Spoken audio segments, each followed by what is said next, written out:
Hi ಎಲ್ರಿಗೂ ನಮಸ್ಕಾರ. Share market in Kannada ಚಾನಲ್ಗೆ ನಿಮಗೆ ಸ್ವಾಗತ. ಜೂನ್ 16ರ ಮಾರ್ಕೆಟ್ ಅಪ್ಡೇಟ್ನ ಅಬ್ಸರ್ವ್ ಮಾಡೋದಾದ್ರೆ ಮಾರ್ಕೆಟ್ನಲ್ಲಿ ಒಳ್ಳೆ ಒಂದು ಪಾಸಿಟಿವ್ ಸೆಂಟಿಮೆಂಟ್ ಇವತ್ತು ನೋಡೋದಕ್ಕೆ ಸಿಕ್ತು.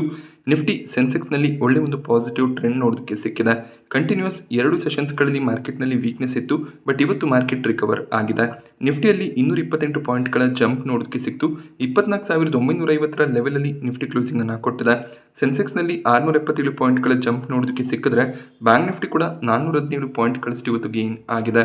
ಇಸ್ರೇಲ್ ಮತ್ತು ಇರಾನ್ನ ನಡುವೆ ವಾರ್ ಕಾನ್ಫ್ಲಿಕ್ಟ್ಸ್ ಕಂಟಿನ್ಯೂ ಆಗ್ತದೆ, ಆದರೂ ಕೂಡ ಮಾರ್ಕೆಟ್ನಲ್ಲಿ ಪಾಸಿಟಿವ್ ರಿಕವರಿ ನೋಡೋದಕ್ಕೆ ಸಿಕ್ತು.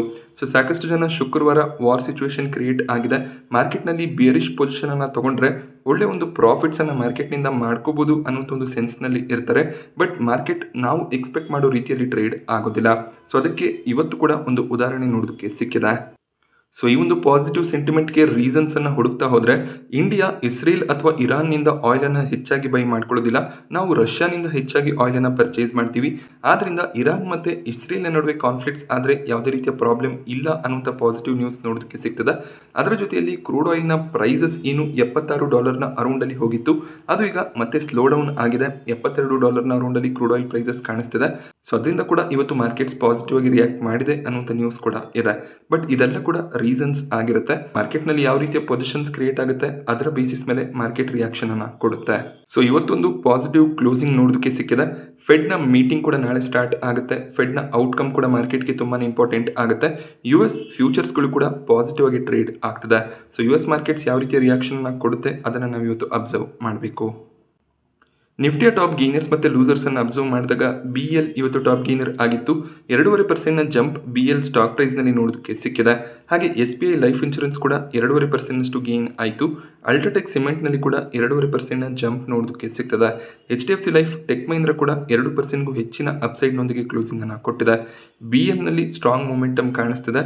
BLನ ಟೋಟಲ್ ಎಕ್ಸ್ಪೋರ್ಟ್ನಲ್ಲಿ 5% ಎಕ್ಸ್ಪೋರ್ಟ್ ಇಸ್ರೇಲ್ಗೆ ಆಗುತ್ತೆ. ಆ ಒಂದು ರೀಸನ್ನಿಂದ ಸ್ವಲ್ಪ ಪಾಸಿಟಿವ್ ಟ್ರೆಂಡ್ ಕಾಣಿಸ್ತಿದೆ. ಬಟ್ ಮ್ಯಾಸ್ಗಾನ್ಡಾಕ್ ಬೇರೆ ಡಿಫೆನ್ಸ್ ಸೆಕ್ಟರ್ನ ಸ್ಟಾಕ್ಗಳಲ್ಲಿ ಇವತ್ತು ಸ್ವಲ್ಪ ಪ್ರಾಫಿಟ್ ಬುಕಿಂಗ್ ಕೂಡ ನೋಡೋದಕ್ಕೆ ಸಿಕ್ಕಿದೆ. ಸೊ ಟಾಪ್ ಲೂಸರ್ಸ್ ಲಿಸ್ಟ್ನಲ್ಲಿ ಟಾಟಾ ಮೋಟಾರ್ಸ್ ನೋಡೋದಕ್ಕೆ ಸಿಕ್ತು. 3.5% ಕರೆಕ್ಷನ್ ನೋಡೋದಕ್ಕೆ ಸಿಗ್ತದೆ. ಜಾಗ್ವಾರ್ ಲ್ಯಾಂಡ್ ರೋವರ್ ರಿಲೇಟೆಡ್ ಒಂದು ಬ್ಯಾಡ್ ನ್ಯೂಸ್ ನೋಡೋದಕ್ಕೆ ಸಿಕ್ಕಿದೆ. ಕ್ಯಾಶ್ ಫ್ಲೋಸ್ ಸಾಕಷ್ಟು ಕಡಿಮೆ ಆಗಿದೆ ಅನ್ನೋಂಥ ಒಂದು ನ್ಯೂಸ್ ನೋಡೋದಕ್ಕೆ ಸಿಕ್ತು.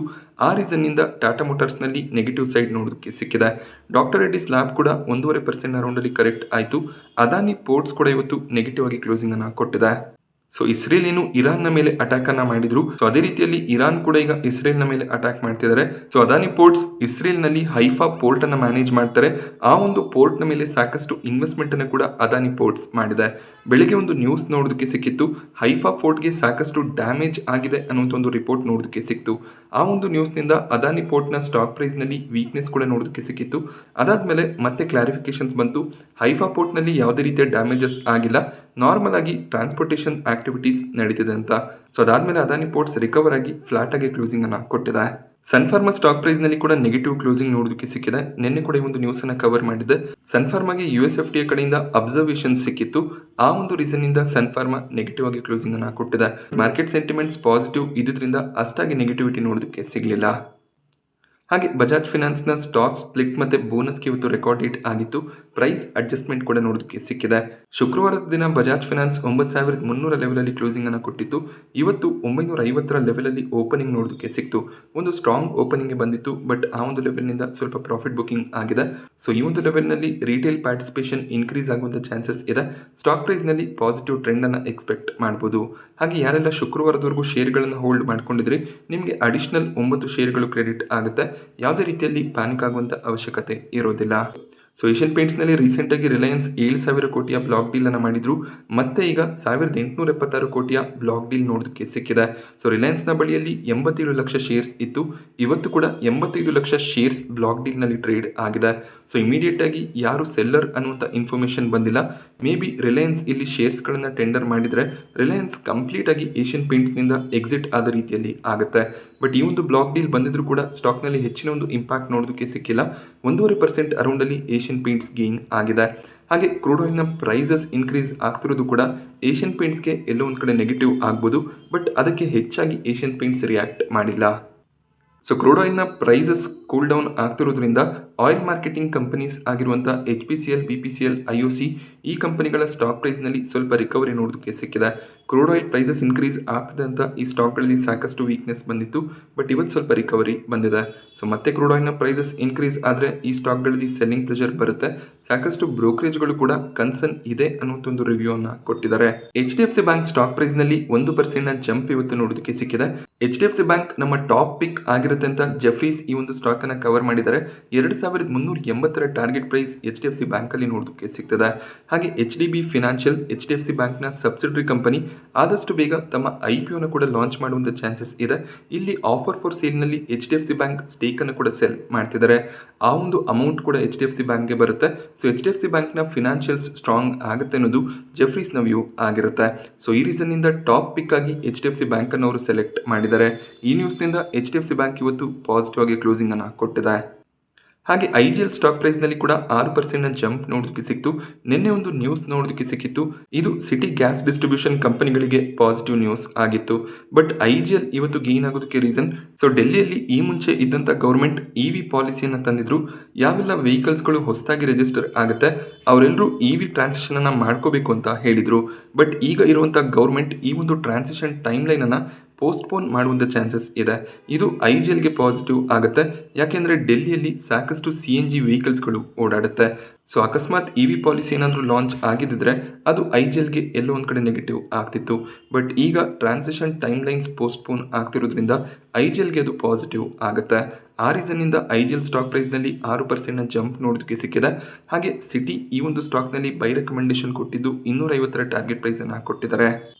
ಸೊ ಅಹಮದಾಬಾದ್ನಲ್ಲಿ ಆದಂಥ ಫ್ಲೈಟ್ ಕ್ರ್ಯಾಶ್ನ ನಂತರ ಏವಿಯೇಷನ್ ಸ್ಟಾಕ್ಗಳಲ್ಲಿ ಸಾಕಷ್ಟು ವೀಕ್ನೆಸ್ ನೋಡೋದಕ್ಕೆ ಸಿಕ್ಕಿತ್ತು. ಬಟ್ ಇವತ್ತು ಇಂಡಿಗೋ ಸ್ಟಾಕ್ ಪ್ರೈಸ್ನಲ್ಲಿ ಒಳ್ಳೆ ಒಂದು ರಿಕವರಿ ಬಂದಿದೆ.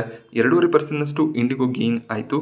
ಈ ಒಂದು ಸ್ಟಾಕನ್ನು ಜೆಫ್ರೀಸ್ ಕವರ್ ಮಾಡಿ ಇಂಡಿಗೋನ ಬಿಸ್ನೆಸ್ ಪ್ರಾಸ್ಪೆಕ್ಟ್ ಸ್ಟ್ರಾಂಗ್ ಆಗಿ ಕಾಣಿಸುತ್ತೆ, ಆದ್ದರಿಂದ ಒಳ್ಳೆ ಒಂದು ಗ್ರೋತ್ನ ಎಕ್ಸ್ಪೆಕ್ಟೇಷನ್ ಇರುತ್ತೆ ಅಂತ ಕವರೇಜನ್ನು ಕೊಟ್ಟಿದ್ದಾರೆ. ಹಾಗೆ ಅವರು ಬೈ ರೆಕಮೆಂಡೇಶನ್ ಅನ್ನು ಕೂಡ ಕೊಟ್ಟಿದ್ದಾರೆ. ಆ ರೀಸನ್ನಿಂದ ಇಂಡಿಗೋ ಸ್ಟಾಕ್ ಪ್ರೈಸ್ನಲ್ಲಿ ಒಳ್ಳೆ ಒಂದು ಮೊಮೆಂಟಮ್ ನೋಡೋದಕ್ಕೆ ಸಿಕ್ಕಿದೆ. ಹಾಗೆ HDFC AMC ಸ್ಟಾಕ್ ಪ್ರೈಸ್ನಲ್ಲಿ ಬೆಳಗಿನ ಸೆಷನಲ್ಲಿ 5% ಕರೆಕ್ಷನ್ ನೋಡೋದಕ್ಕೆ ಸಿಕ್ಕಿತ್ತು. ಇದಕ್ಕೆ ರೀಸನ್ JP Morgan ಈ ಸ್ಟಾಕನ್ನು ಕವರ್ ಮಾಡಿ ಈ ಮುಂಚೆ ಕೊಟ್ಟಂಥ ಓವರ್ ವೇಟ್ ರೇಟಿಂಗನ್ನು ಡೌನ್ಗ್ರೇಡ್ ಮಾಡಿ ನ್ಯೂಟ್ರಲ್ ರೇಟಿಂಗನ್ನು ಕೊಟ್ಟಿದ್ದಾರೆ. ಹಾಗೆ 5,000 ಟಾರ್ಗೆಟ್ ಪ್ರೈಸನ್ನು ಕೊಟ್ಟಿದ್ದಾರೆ. ಈಗ HDFC AMC 4,960 ಅರೌಂಡಲ್ಲಿ ಟ್ರೇಡ್ ಆಗ್ತಿದೆ. ಸೊ ಈ ಒಂದು ಪ್ರೈಸ್ನಿಂದ ಹೆಚ್ಚಿನ ಒಂದು ಅಪ್ಸೈಡ್ನ ಪಾಸಿಬಿಲಿಟಿ ಇಲ್ಲ ಅನ್ನೋದು JP Morganನ ವ್ಯೂ ಆಗಿರುತ್ತೆ. ಯಾಕೆಂದರೆ HDFC AMC ಸ್ಟಾಕ್ ಪ್ರೈಸ್ನಲ್ಲಿ ಆಲ್ರೆಡಿ ತುಂಬಾ ಮೊಮೆಂಟಮ್ ಬಂದಿದೆ. ಸೊ ವ್ಯಾಲ್ಯೂಷನ್ ಸ್ವಲ್ಪ ಎಕ್ಸ್ಪೆನ್ಸಿವ್ ಆಗುತ್ತೆ. ಸೊ ಈಕ್ವಿಟಿ ಫಂಡ್ಗಳಲ್ಲಿ ಇನ್ಫ್ಲೋ ಸ್ವಲ್ಪ ಕಡಿಮೆ ಆಗಿರುವಂಥ ಒಂದು ನ್ಯೂಸ್ ನೋಡೋದಕ್ಕೆ ಸಿಕ್ಕಿತ್ತು. ಅದರಿಂದ ಕೂಡ ಮೇ ಬಿ JP Morgan ರೇಟಿಂಗನ್ನು ಡೌನ್ಗ್ರೇಡ್ ಮಾಡಿದ್ದಾರೆ. ಬಟ್ ಲಾಂಗ್ ಟರ್ಮ್ನಲ್ಲಿ ಯಾವುದೇ ರೀತಿಯ ಪ್ರಾಬ್ಲಮ್ಸ್ ಇರೋದಿಲ್ಲ. ಶಾರ್ಟ್ ಟರ್ಮ್ನಲ್ಲಿ ಸ್ವಲ್ಪ ಪ್ರಾಫಿಟ್ ಬುಕ್ಕಿಂಗ್ ಬರ್ಬೋದು. ಸೊ ರೀಸೆಂಟಾಗಿ ವಿಶಾಲ್ ಮೆಗಾಮಾರ್ಟ್ ಮಾರ್ಕೆಟ್ನಲ್ಲಿ ಲಿಸ್ಟ್ ಆಗಿತ್ತು. ಸೊ ಲಿಸ್ಟ್ ಆದಮೇಲೆ ವಿಶಾಲ್ ಮೆಗಾಮಾರ್ಟ್ ಸ್ಟೇಬಲ್ ಆಗಿ ಟ್ರೇಡ್ ಆಗ್ತದೆ. ಬಟ್ ಪ್ರಮೋಟರ್ಸ್ಗಳು 10%ನಷ್ಟು ಸ್ಟೇಕನ್ನು ಬ್ಲಾಕ್ ಡೀಲ್ನಲ್ಲಿ ಸೆಲ್ ಮಾಡಬೇಕು ಅಂತ ಇದ್ದಾರೆ. 110 ಪ್ರೈಸನ್ನು ಫಿಕ್ಸ್ ಮಾಡುವಂಥ ಚಾನ್ಸಸ್ ಇದೆ.